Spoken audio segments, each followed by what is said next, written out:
Mga kapuso, Miyerkules po ngayon, Baclaran Day, at bago pumasok sa trabaho ay nagsimba muna ang ilang mga manggagawa dyan sa Baclaran Church. Naghahanda na rin po ang simbahan para sa nalalapit na Semana Santa. At live mula sa Parañaque may unang balita, si Nico Wahe. Nico?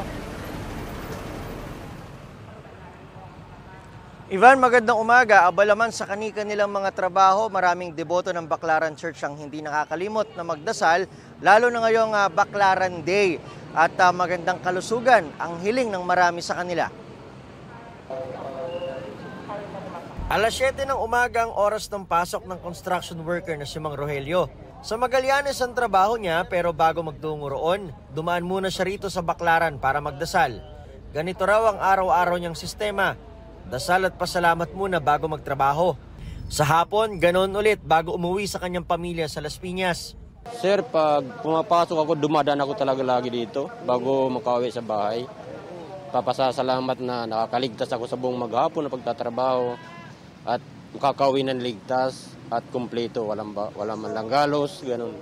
Kasi yung mga trabaho namin panganib, construction po yung trabaho ko. Marami na rin daw siyang hiling na natupad dahil sa pagsisimba niya rito sa Baclaran. Hindi mo man siyempre masilayan, maramdaman na dumarating na sa'yo.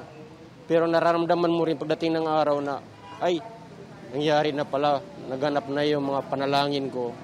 Si Willie naman, ligtas na biyahe ang palaging hiling. Magmula na magkaroon ng pandemic ay hindi na sila naghiwalay ng kanyang bisikleta. Mula Imus sa Cavite hanggang sa trabaho niya sa Makati ay bisikleta ang gamit niya.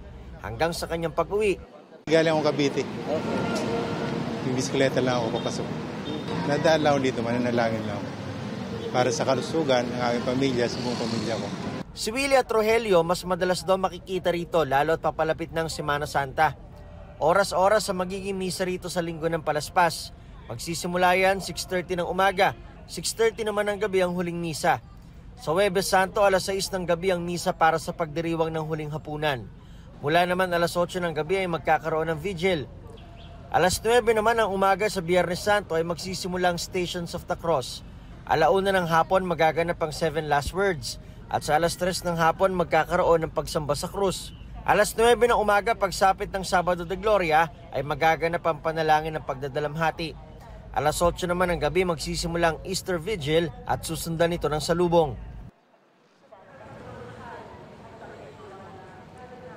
Ivan, sa mismong linggo ng pagkabuhay naman ay balik sa oras-oras ang mga misa rito sa Baclaran Church. 6:30 a.m. ang first mass habang 6:30 p.m. naman ang last mass. Live mula rito sa Baclaran Church, ako si Nico Wahe para sa GMA Integrated News.